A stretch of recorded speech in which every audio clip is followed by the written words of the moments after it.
எல்லாருக்கும் வணக்கம். எங்கேருந்து தொடங்குறதுன்னு தெரில. ஏன்னா எல்லாருமே அரை மணி நேரம் பேசிட்டாங்க. இப்போ இருக்கிறதே 10 நிமிஷத்தில் மீட்டிங்கை முடிக்கணும். நன்றி வணக்கம்னு சொல்லிடலாம். ஆனால் ரொம்ப முக்கியமான ஒரு மேடை, ஒரு 2 மணித்துளிகளை மட்டும் நான் எடுத்துக்கிறேன். இந்த மேடையில் வந்து நான் இங்கே நிற்கிறதுக்கு காரணம், முதல்ல நன்றி சொல்ல வேண்டியது இசையமைப்பாளர் பரத்வாஜ் அவர்கள். இங்கே இல்லைனாலும் அந்த நன்றி நான் சொல்ல வேண்டியிருக்கிறது. காரணம், இயக்குனர் சேரன்ஸ் அவர்கள் வந்து நான் பார்க்குறதுக்கு பல மாதங்கள் வெளியில், அவருடைய அலுவலகத்துக்கு வெளியில் நிற்கும்போது, எப்பயாவது பார்த்துட்டா போதும், சினிமாக்குள்ளே உள்ளே போயிடலாம் அப்படிங்கிற ஒரு எண்ணத்தோடு இருக்கும்போது, நிறைய அசிஸ்டண்ட்டை நம்பி அவங்க அழைச்சிட்டு போவாங்க. அங்கே போய் அலுவலகத்துக்கு வெளியே நின்றுட்டுருப்போம். நான் பார்த்துட்டேன், கூப்பிடுவார் அப்படின்லாம் சொன்னாங்க. அப்படி ஒரு பல வருஷத்தை நான் இழந்திருக்கேன் அதில். ஆனால் அது எல்லாமே ஏமாற்று வேலைங்கும்போது இவரை பார்த்ததுக்கப்புறம் தான் தெரிஞ்சிச்சு. அவரை காமிக்கிறேன் அப்படின்னு சொல்லிட்டு ஏதாவது கேட்பாங்க, எங்கேயாச்சும் அழைச்சிட்டு போக சொல்லுவாங்க பைக்கில், அப்படிலாம் நிறைய சுற்றிருக்கேன். அதெல்லாம் பெரும் கதை, அது வேண்டாம். எதுக்கு சொல்லணும்னா, அப்போ பரத்வாஜ் சார்கிட்ட தான் நான் போயிட்டு பாடல் டியூனுக்கு எழுதுறதுக்காண்டி எப்போதுமே காலைல கிளம்பி ஆஃபீஸ் ஒர்க் மாதிரி வேலைக்கு அவர் வீட்டுக்கு போயிடுவேன். எந்த படம் பண்ணாலும், என்ன டியூன் பண்ணாலும் எல்லாத்துலையும் நான் டம்மி வார்த்தை எழுதிட்டு உட்காந்துட்டே இருப்பேன். எதுக்குமே சலிக்க மாட்டேன், எந்த வேலையும் கிடையாது. காலைல இதை எடுப்பேன், ஹெல்மெட்டு போடுவேன், இன் பண்ணுவேன், பைக்கில் போவேன், வீட்டில் உட்காருவேன். மத்தியானம் ஒரு கொஞ்சம் தயிர் சாதம் கொடுப்பாரு, அவர் டியூன் பண்ண எழுதுறது தான் எனக்கு வேலை. அப்படி நாங்கள் வந்து அந்த தொடர்பு இருந்துச்சு. அப்படி இருக்கும் பொழுது ரகுமான் சாருடைய சசி ஸ்டுடியோன்னு ஒரு ஸ்டுடியோ, அப்போ உட்காந்து நாங்கள் டியூன் பண்ணிகிட்டு இருக்கும்போது தான் சேரன் சார் உள்ளே வர்றாரு. முதல் சந்திப்பு. அவர்கிட்ட அறிமுகப்படுத்துகிறாரு. சார், இவர் வைரமுத்துக்கிட்ட இருந்தவர் சார், புதுசாக பாட்டு எழுத ட்ரை பண்ணிட்டு இருக்காரு சார், ஒரு பாட்டு கொடுக்க முடியுமா அப்படின்னாரு. அப்போ அவர் சொன்னார், இந்த படத்தில் கொடுக்க முடியாது, அதாவது பாண்டவர் பூமி, இந்த படத்தில் கொடுக்க முடியாது, ஒரு பெரிய கவிஞருக்கு மொத்த பாட்டு எழுதுறாரு, இந்த படத்தில் எங்களுக்கு டம்மி எழுதுறதுக்கு நீங்கள் கூட இருங்க அப்படிங்கும்போது, எனக்கு அதுவே சினிமாக்குள்ளே கிடைச்ச மிகப்பெரிய வாய்ப்பாக, இந்த படம் முழுக்க அவர் கூட வேலை பார்க்க போகிறோங்கிற ஒரு எண்ணத்தில் உள்ள பயணம் பண்ணது. காலப்போக்கில் பல்வேறு சூழல்கள், அதை சொன்னால் ஒரு 20-25 நிமிஷம் ஒரு அழகான ஒரு கதை சொல்லலாம், படம் பண்ணலாம். அதையெல்லாம் மீறி அந்த படத்தில் எல்லா பாட்டுமே எழுதுகிற ஒரு வாய்ப்பு எனக்கு அங்கே ஆரம்பிச்சது.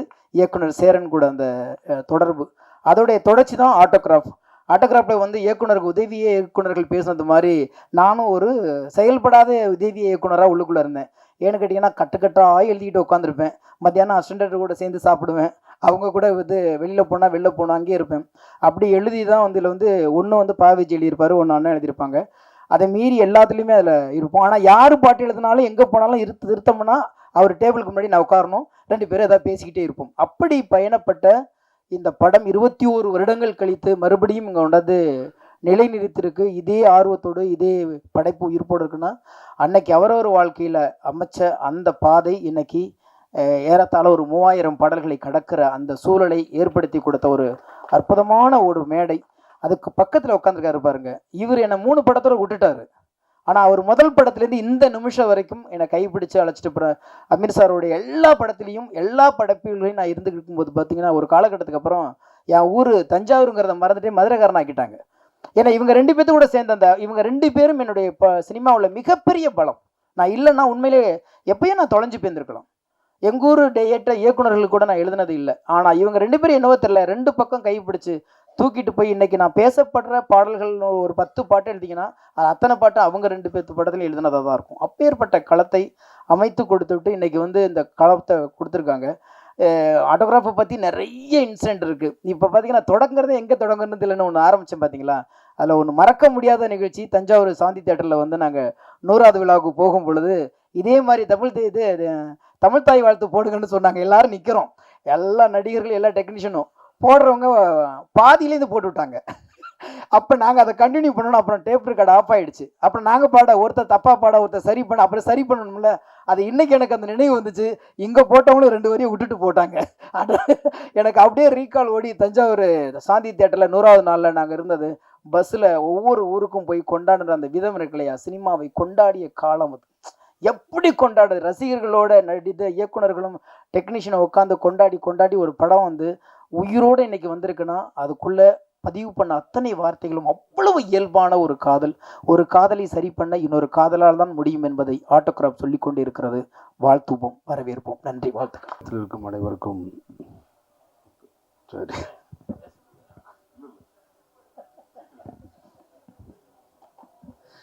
அரங்கத்தில் இருக்கும் அனைவருக்கும் இறைவன் புறத்திலிருந்து சாந்தியும் சமாதானம் உண்டாகட்டும். ஒரு அருமையான நிகழ்ச்சி. வந்து உட்கார்ந்ததுலேருந்து இப்போ வரைக்கும் சிரிச்சுக்கிட்டே இருக்கேன். கட்டுப்படுத்த முடியாத சிரிப்பு. ஆட்டோகிராஃப்ன்ற திரைப்படமே ஒரு மனிதனுடைய வாழ்க்கையில் பழைய நினைவுகளை பற்றி சொல்கிற கதை. ஆனால் அந்த திரைப்படத்தை 21 வருஷம் கழித்து பேசும்போது அந்த திரைப்படம் பற்றிய நினைவுகளை இங்கே நிறைய பேசிகிட்டு இருக்காங்க. அதில் சேரனுக்கும் எனக்குமான உறவு அப்படின்னா, நான் கிட்டத்தட்ட 1 மணி நேரத்துக்கு மேலே ஆயிரும். அதுக்கு இன்றைக்கி சாத்தியம் இல்லை. இன்னொரு விழாவில் சேரனுக்கான விழாவில் நிச்சயமாக சொல்லணும். ஏன்னா சேரனை நான் அப்படி பார்த்து ஒவ்வொரு கட்டத்தில் பார்த்துருக்கேன். ஒரு சில நிகழ்வுகளை மட்டும் சொல்லி முடிச்சுக்கிறேன். சேரனுடைய உதவி இயக்குனர்கள் முதல்ல வந்து நின்னாங்க இல்லையா, அவங்க எல்லாரையுமே எனக்கு தெரியும். உமாபதி, ஜெகதீஷ், ராம்கி, பாண்டி, இப்படி எல்லாரையுமே எனக்கு தெரியும். நீங்கள் உமாபதி பேசும்போது நீங்கள் ரொம்ப ரசித்து கேட்டீங்க. உமாபதியை பேச விட்டிங்கன்னா இன்னும் ஒரு 5 மணி நேரம் சேரன் பற்றி இன்டர்வல் இல்லாமல் பேசுவாப்புல. நான் அவ்வளோ கேட்டிருக்கேன். நான் சங்க எலெக்ஷன் டைமில் அவ்வளவு கான்ஃபிடண்ட்டாக, ரொம்ப ஸ்ட்ராங்காக, ஆனால் எதுவுமே பொய் இருக்காது. உள்ளே இருக்கிறத அப்படியே பேசுகிற ஒரு ஆள்.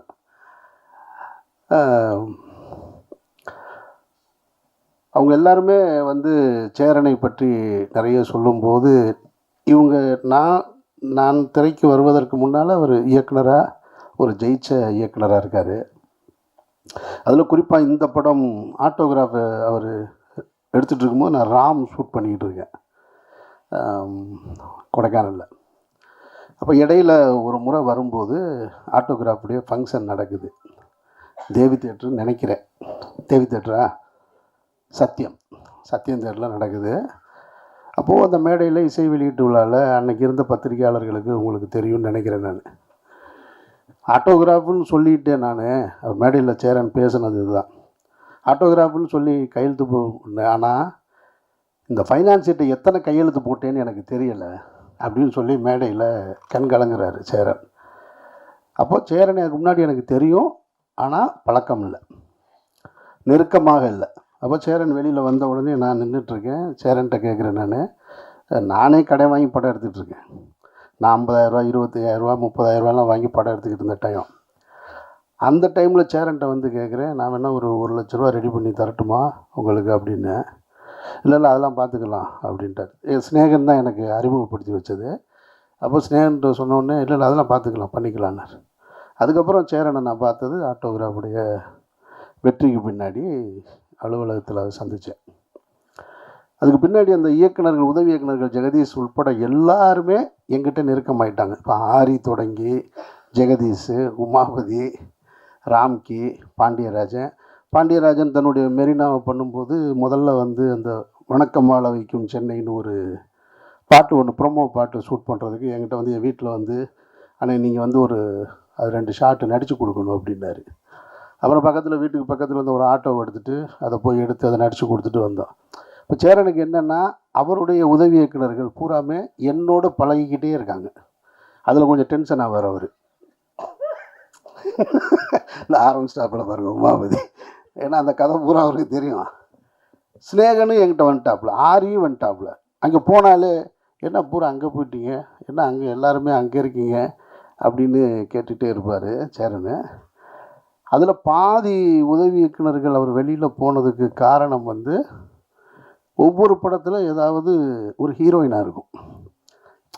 நீங்கள் உடனே தப்பாக எடுத்துக்காங்க, ஏதாவது ஒரு பிரச்சனை இருக்கும். யார் கேட்டாலும் ஒரு கதை சொல்லிக்கிட்டே இருப்பாங்க. ராமன் தேடிய சீதையில் ஜெகனுக்கு ஒரு கதை இருக்கும். அவன் சொல்லுவான் என்கிட்ட, அண்ணன் என்ன நடந்துச்சு தெரியுமா அப்படின்னு. எல்லா கதையும் இங்கே வந்து இறக்கி வச்சுட்டு போகிறீங்க. அவர் எப்போ பார்த்தாலும் என்னை கோச்சிக்கிடுவார். ஸ்நேகன் அங்கே போனால் என்ன அங்கே போய்ட்டு தான் இங்கே வர்றீங்களான்னு கேட்பாருன்னு. சேரன் பொதுவாக வந்து பெண்களை நல்லா பார்த்துப்பார். அதில் வந்து எந்த டவுட்டும் கிடையாது. நீங்கள் இப்போ கூட கவனிச்சிங்கன்னா ஸ்நேகா மேடத்துக்கு அவர் தான் தண்ணி பாட்டு எடுத்து திறந்து கொடுத்தாரு. அதான் நான் ஐயோ நீங்கள் நான் அடுத்து முடிச்சிடுறேன். ஏன்னு சொல்கிறேன், இந்த குற்றச்சாட்டு அவர்கிட்ட, அவங்க உதவி இயக்குனர்கிட்ட இருந்துக்கிட்டே இருக்கும். ஆனால் நான் அதுக்கு காரணம் என்ன நினைக்கிறேன்னா, சேரன் நிறைய அக்கா தங்கச்சிகளோட அதிகம் பழகின ஒரு ஆள். அவர் வந்து நிறைய உறவுகள் வந்து அண்ணன் தம்பி அதிகம் கிடையாது. அவங்க வீட்டு உறவுகள் அக்கா தங்கச்சிகளோட அதிகம் பழகினது. அந்த உணர்வு எப்பயுமே சேரன்கிட்ட இருந்துக்கிட்டே இருக்கும். அது நான் சேரனோட பழகும்போது தான் என்னால் அதை புரிஞ்சுக்க முடிஞ்சது. அப்போ இவங்க எல்லாருமே வேற ஒன்று நினச்சிட்டாங்க அப்படின்னு. அதனால் ரொம்ப இவருடைய திரைப்படத்தை முதல் திரைப்படத்தை ஊரில் இருக்கும்போது பார்த்தவன் நான். அப்புறம் இவருடைய வெற்றியை பார்த்தவன் நான். இவர் இதே இந்த ஆப்போசிட்டில் இருக்கிற காவேரி ஸ்ட்ரீட்டில் வந்து நானும் பாலாவும் தங்கியிருக்கும்போது வருவார். அப்போ நான் ஒரு உதவிக்கிணறு ஓரமாக நின்றுட்டுருப்பேன். நான் அப்படியே ஒரு பார்வை பார்த்துட்டு போவார். பார்க்குறதுக்கு தான் பெரிய சண்டியர் மாதிரி இருப்பார். ஆனால் அப்படிலாம் கிடையாது, ரொம்ப சாஃப்டாக நான். ஆனால் லுக்கு மட்டும் அந்த கிராஸ் பாயிண்டில் கையை விடுறது மட்டும் எப்பயுமே அப்போ இருந்து இப்போ வரைக்கும் அப்படியே தான் வச்சுருப்பார். ஒரு நம்ம சரி பெரிய டேரக்டருக்கு 2 டேரக்டருக்கு பேசுகிறாங்க, நான் வெளியே நின்று தம்மு போட்டு ஒரு ஓரமாக நின்றுட்டுருப்பேன். அவர் கேட்பார், என்ன ஒரு ஆள் அப்படியே நின்றுட்டே இருக்காப்புல அப்படிம்பார். அப்புறம் அவர் போய் வண்டி ஏற்றி விடுறது, இந்த வேலையெல்லாம் பார்த்துருக்கேன் நான். இவர் இப்படி ஒவ்வொரு காலகட்டத்தில் நான் பார்த்து வளர்ந்துருக்கேன் சேரனை நான்.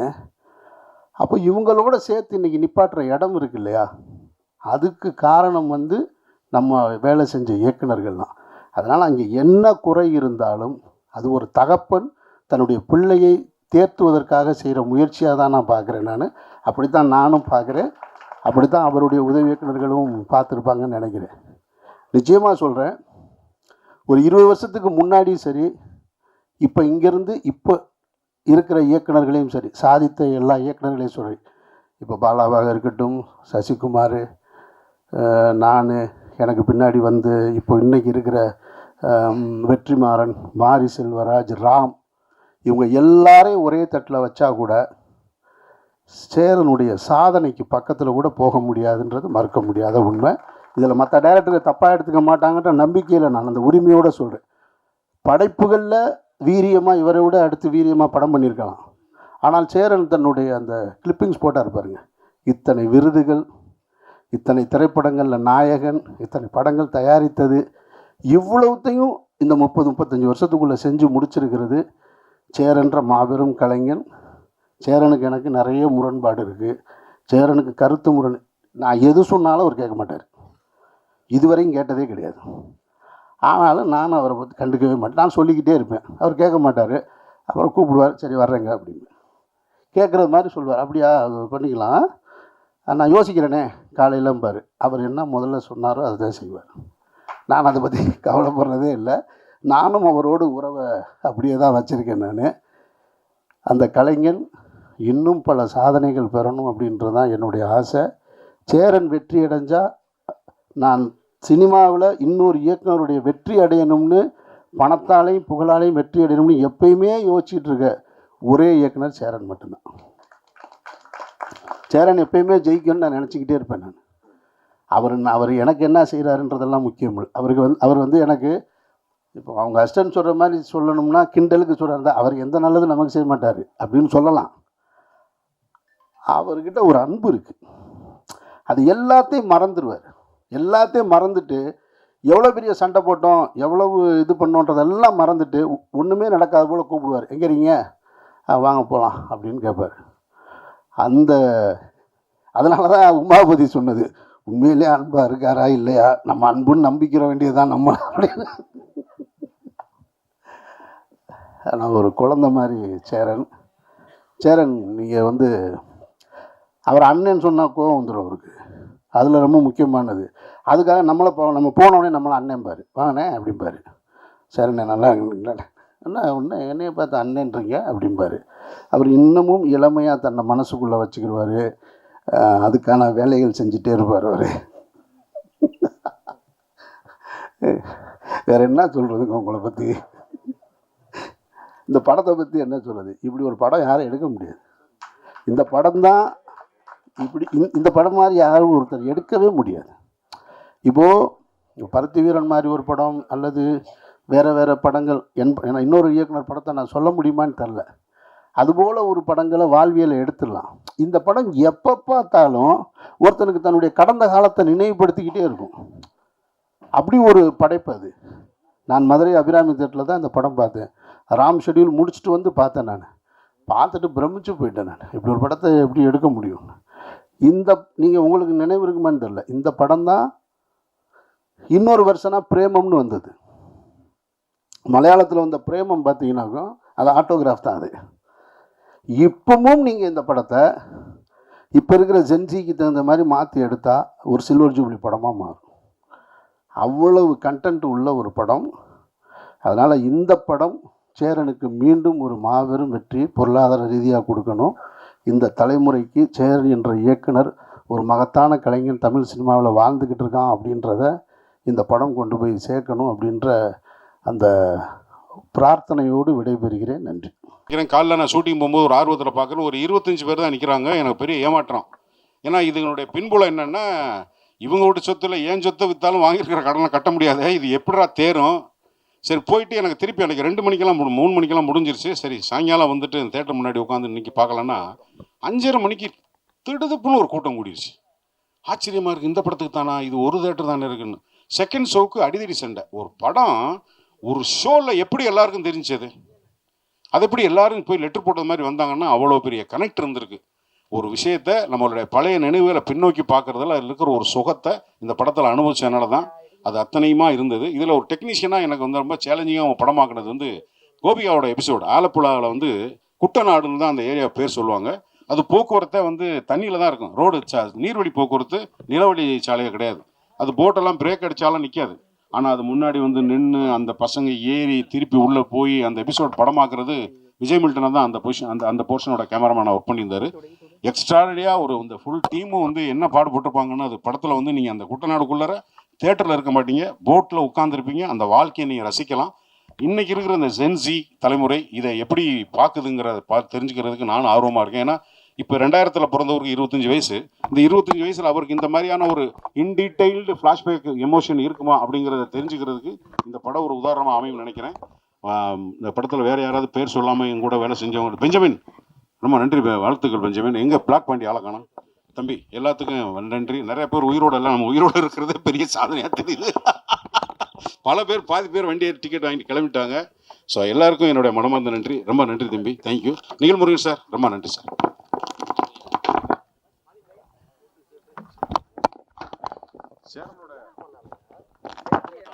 சேரனோட உதவியாளர்களில் வந்து எல்லாருமே டைரக்டர் ஆகிட்டாங்க. எல்லாருமே வந்து அவங்களும் தனித்துவம் இருக்குது. தம்பி ஜெகனை வந்து இந்த கசங்கின துணி இருக்குன்னு தெரியுங்களா, துவைச்சதுக்கப்புறம் கசங்குற துணி, அந்த மாதிரி தன்னை முதல்ல என்ன பேச வச்சு அப்புறம் எல்லாத்தையும் சொல்லி நான் எல்லாருக்கும் வணக்கம். இந்த படம் கண்டிப்பாக முதல்ல கஷ்டத்தை தான் சொல்லணும். டைரக்டர் வந்து கஷ்டத்தை சொல்லணும்னு சிரிப்பு வருது.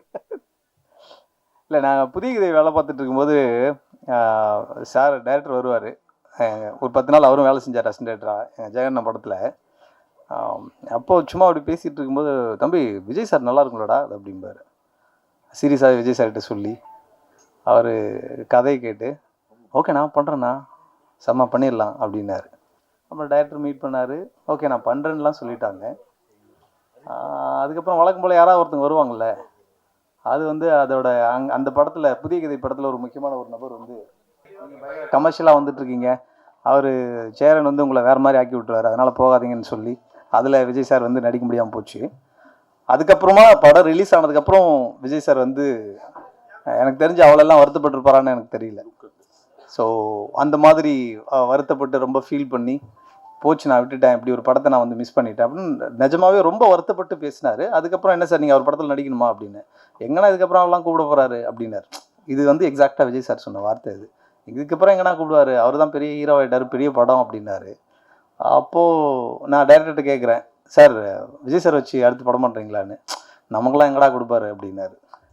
ஸோ அது விஜய் சாரோட பர்த்டேயில் ஒரு மீட் பண்ண வச்சு அவங்க வீட்டில் விஜய் சாரோட அம்மா வந்து ஏன்ப்பா என் பையனெல்லாம் வச்சு படம் பண்ண மாட்டீங்களான்னு கேட்டாங்க. ஸோ இந்த மேஜிக்கெல்லாம் வந்து ஏற்படுத்துனது வந்து ஆட்டோகிராஃப் தான் வச்சுக்கோங்களேன். அதுக்கப்புறமா வந்து விஜய் சார்கிட்ட கதை சொல்லாமலே அட்வான்ஸ் வாங்கி டைரக்டர் வழக்கம் போல் படம் பண்ணாமல் போனதெல்லாம் அது வேறு கதைன்னு வச்சுக்கோங்க. அந்த அட்வான்ஸ் வாங்கினதும் என்கிட்ட விஜய் சார்கிட்ட போய் கேட்குறேன், என்னண்ணா வந்தாங்களா, கமெண்ட் பண்ணாங்களா டைரக்டரை அப்படின்னா, இல்லையே சார் இன்னும் யாரும் வரலையே அப்படின்ட்டேன். அப்பச்சன் சார்கிட்ட சொல்கிறாரு, அழகிய தமிழ் ஒன்று டேட் இது அப்பச்சன் சார்கிட்ட சொல்லியிருக்காரு. அப்பச்சன் சார் டைரக்டர் அட்வான்ஸ் கொடுத்துருப்பார் போல், நமக்கு தெரியாது, அது நம்மகிட்டலாம் சொல்ல மாட்டார்ல. ஸோ விஜய் சார்கிட்ட போனால் கொடுத்துருப்பாங்களே அப்படின்னு, இல்லை சார்ண்ணே உடனே ஃபோன் பண்ணி அப்பச்சன் சார்கிட்ட விஜய் சார் ரீக்ராஸ் பண்ணுறாரு, செக் பண்ணுறாரு. ஆமாம் கொடுத்துட்டேன்றாரு. நான் அதே வேகத்தில் வந்து விஜய் சார் திட்டுறாரு, இதெல்லாம் கேட்டு வர மாட்டீங்களா நீங்கள் அப்படின்னு. அப்புறம் வந்து என்ன சார் அட்வான்ஸ் வாங்கிட்டீங்களா? ஆமாண்டா அப்படின்னாரு. போங்க சார் விஜய் சார் திட்டாரு அப்படின்னு. ஸோ இது என்னென்னா, அது ஒரு கமிட் பண்ணும்போது ஒரு நடக்கும், அதுக்கப்புறமா அது வந்து கமிட்மெண்ட் ஆச்சுன்னா அது நடக்காது. அது வேறு நிறைய இருக்குன்னு வச்சுங்களேன். டேரக்டர் கடைசியில் போயிட்டு நான் 3 மாதத்தில் இந்த படத்தை நான் முடிச்சிடறேன் அப்படின்னாரு. யார் இவர்? விஜய் சார் வச்சு 3 மாதத்தில் படத்தை முடிக்கிறேன்னாரு. தவமாய் தம்பிருந்து ஒரு பேரலாக ஒரு போண்டா இதே மாதிரி விஜய் சார் வச்சு ஒரு படம் பண்ணிடலாம் ஓகேவா அப்படின்னாரு. 3 மாதம் கழிச்சு நான் படம் பண்ணல போய் சொல்லிட்டோம் அப்படின்னாரு. அதாவது இது என்னென்னா, இந்த இந்த படம் இப்படி ஒரு மேஜிக் பண்ணுச்சு அப்படின்றதுக்காக சொல்கிறேன். பட் அதுக்கு முன்னாடி இந்த படம் எடுக்கிறதுக்கு நல்ல ஞாபகம் இருக்குது. நேப்பியர் பிரிட்ஜுக்கு பேக் சைடில் ஷூட்டிங் நடந்துகிட்ருக்கு. ஒரு 11 மணிக்கு யூனிட்டில் எல்லோரும் நாங்கள் வந்து கோஆப்ரேட் பண்ண மாட்டோம்னு நிறுத்திட்டாங்க. என்னென்னா அதுக்கு முன்னாடி 4 நாளாக வந்து தொடர்ந்து பேட்டா கொடுக்கல, கொடுத்தா தான் நாங்கள் போவோம் அப்படின்றாங்க. எனக்கு நல்லா ஞாபகம் இருக்குது. ஜெகனை வந்து அந்த எல்லோரும் ஸ்டேஜில் இருப்பாங்க. இப்போது அந்த 4 பேரும் உட்காந்துட்டு பேசிகிட்டு இருப்பாங்க. ஒரு ட்ராலி ஷாட் வச்சுருப்பார். அதை பார்த்ததுக்கப்புறம் டைரக்டர் உட்காந்துருக்கார் மானிட்டரில். என்னவோ தெரியல, அப்படியே திரும்பி டைரக்டரை பார்த்து, சார் இது வேறு மாதிரி, இது பயங்கர ஹிட் ஆயிருமோன்னு தோணுது சார் அப்படின்னு. அப்படியாடா அப்படின்னாரு. ஆமாம் சார், இப்படி ஒரு ஒரு ஒரு ஒரு ஒரு ஃப்ரேமை வந்து இது வரைக்கும் எந்த தமிழ் சினிமாவிலையும் பார்க்கல. ஏன்னா காதலிச்ச கடந்து வந்த 4 பெண்கள் வந்து அவனோட கல்யாணத்துக்கு வந்து உட்காந்துட்டு ரொம்ப மகிழ்ச்சியாக அவனை வாழ்த்த வர்றாங்கன்றது வந்து தமிழ் சினிமாவுக்கு ரொம்ப புதுசு அப்படின்னு. அது ரொம்ப கனெக்ட் ஆகுது சார் அப்படின்னு. அது இது இந்த மாதிரி நிறைய மூமெண்ட்ஸ் எல்லாம் இந்த படத்துக்குள்ளே மேஜிக்ஸ்லாம் இருக்குது. ஸ்னேகா மேடம்க்கு வந்து அவங்களோட போர்ஷன்ஸ்லாம் வந்து அது முதல்ல லவ்வாக தான் ஒரு ஃபீல் ஆச்சு. அது அப்படி தான் எடுத்துருந்து சொல்லலாம்ல சார், லவ்வாக தான் இருந்தது அது. அதுக்கப்புறம் வந்து அந்த டேபிளில் வந்து அது டிசைட் ஆகுது. இல்லை தொடர்ந்து அடுத்தடுத்து லவ்வே பண்ணிட்டு இருக்காங்க அப்படின்னும் போது ஒரு மாதிரி ஒரு சின்ன டயர்ட் ஆகிட மாட்டாங்களா ஆடியன்ஸு அப்படின்னு யோசிக்கும்போது, இல்லை இது வந்து அப்படின்னு ஃப்ரெண்டாக அது வந்து டேபிளில் மாறுது எடிட்டிங்கில். ஸோ அது வந்து ரொம்ப டோட்டலாகவே அந்த 3 கேரக்டரை விட அந்த ஸ்னேகா மேடமோட போர்ஷன் வந்து ரொம்ப ஃப்ரெஷ்ஷாக இருந்துச்சு. ஏன்னா அந்த டைமில் வந்து இப்போது ஒரு பெண்ணும் ஒரு ஆணும் வந்து நட்பாக பழகிறதுன்றது இருக்குல்ல, அது அந்த அந்த காலகட்டத்தில் அது இல்லை. இப்போ அது நிறைய இருக்குதுன்னு வச்சுக்கோங்களேன். பட் அது 21 வருஷத்துக்கு முன்னாடி வந்து அது திரையில் அது காட்டுனது வந்து ரொம்ப ஃப்ரெஷ்ஷாக இருந்தது. அதுதான் வந்து சினிமாவுக்கு வந்து இன்னமும் மோர் எஃபெக்டிவாக இருந்தது. ஸோ மகிழ்ச்சி. ஆமாம் சார், வாய்ப்பு கொடுத்ததுக்கு. எல்லாருக்கும் வணக்கம். பத்திரிகை நண்பர்களையும் ஆட்டோகிராஃப் கூட கிராஸ் அண்ட் காஸ்ட் அண்ட் க்ரூஸை மீட் பண்ணுறதுக்கு ரொம்ப ரொம்ப சந்தோஷமாக இருக்குது. இத்தனை வருஷத்துக்கு அப்புறம் ரொம்ப மகிழ்ச்சியாக இருக்குது. அதுவும் 21 வருஷத்துக்கு அப்புறம் ரீரிலீஸ் ஆகுது. நிறைய பேசிட்டாங்க இந்த படத்தை பற்றி, எக்ஸ்பீரியன்ஸ் பற்றி. இது கண்டிப்பாக ஹிட் ஆகும். ஏன்னா இந்த ட்ரெய்லர் பார்க்கும்போதே புதுசாக இருந்தது. அதுவும் சொல்லியிருந்தார். எங்களை வந்து அந்த அந்த இடத்துக்கு கொண்டு போயிருந்தார். ஒருத்தவங்களும் கனெக்ட் பண்ணக்கூடிய ஒரு படம். எங்கள் அப்பா வந்து ரீரிலீஸ் ஆகுதுன்னு சொன்ன உடனே, அப்படியாம்மா என்னை கூப்பிட்டு போய் படம் காமிக்கிறியா, நான் போய் பார்க்கணுன்னு ஆசைப்பட்றேன். அந்த மாதிரி எல்லாருக்கும் கனெக்ட் பண்ண வரக்கூடிய ஒரு படம். கண்டிப்பாக சேரன் சார் நெக்ஸ்ட்டு பேசுவார். பேசும்போது நான் கேட்குற ஒரே ஒரு கேள்விக்கு மட்டும் பதில் சொல்லுங்க. இது என்ன உங்களுக்கு பாதிச்சது, எத்தனை லவ் உங்களுக்கு இருந்ததுன்னு மட்டும் எனக்கு தெரிஞ்சுக்கணும்னு நான் ஆசைப்பட்றேன். அதுக்கு லிஸ்ட்டு வந்து நிறையா இருக்குன்னு நினைக்கிறேன். அதே மாதிரி நிறைய விஷயம் இந்த படம் எனக்கு சொல்லி கொடுத்தது. இந்த படம் பண்ணும்போது நிறைய மன அழுத்தம், மன உடைச்சல் எனக்கு பர்சனலாக இருந்தது. அது கண்டுபிடிச்ச ஒரே பர்சன் பார்த்தீங்கன்னா சேரன்.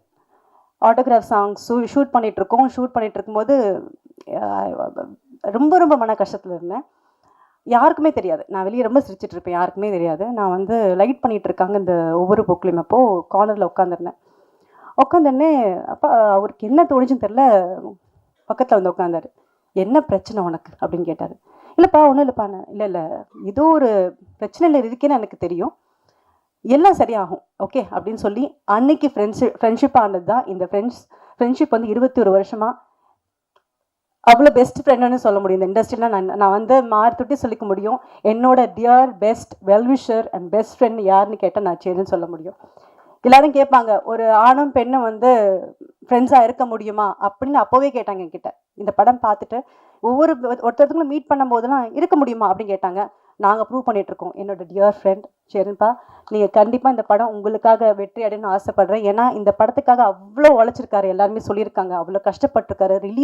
ரிலீஸ் ஆகணுன்னுக்காக எனக்கு தெரியும் அவர் எவ்வளோ கஷ்டப்பட்டிருக்காருன்னு. அதை ரிலீஸ் பண்ணதுக்கப்புறம் அவருக்கு வந்து அந்த அந்த சந்தோஷம், அந்த வெற்றி அடைஞ்சதுக்கப்புறம் எங்கள் எல்லாருக்கும் வந்து அந்த வெற்றி அவருக்கு கிடச்சதுன்னா எங்களுக்கு சந்தோஷம் இருந்தது. ஏன்னா அவ்வளோ கஷ்டப்பட்டவர் அவர் இந்த படத்துக்காக. ஒவ்வொரு ஃப்ரேமும், ஒவ்வொரு விஷயமும், ஒரு கதாபாத்திரமும் நம்ம வந்து கனெக்ட் பண்ணக்கூடிய ஒரு விஷயமா இருந்தது. எனக்கு பிடிச்சமான ஒரு படம், நான் நடித்ததுலேயே எந்த படம் எனக்கு ரொம்ப பிடிக்கும்னு கேட்டிங்கன்னா ஆட்டோகிராஃப் சொல்வேன். கண்டிப்பாக ஒவ்வொரு பூக்களுமே சாங் நான் கண்டிப்பாக காமிக்கணும்னு ஆசைப்படுவேன். ஒரு சாங்கில் எனக்கு எவ்வளோ எக்ஸ்பிரஷன் சொல்லி கொடுத்துருக்காருன்னா அது அந்த எக்ஸ்பீரியன்ஸ் எனக்கு போதும். ஒரு இதில் வந்து அந்த மாதிரி வரும். அதில் வந்து அவர் ஏதோ யோசனையில் போகிறீங்க, யோசனையிலேருந்து நீங்கள் வெளியே வந்து அதுக்கப்புறம் நீங்கள் பாட ஆரம்பிக்கிறீங்க. இந்த விஷயம் வரையும் எனக்கு சொல்லி கொடுத்தவர்.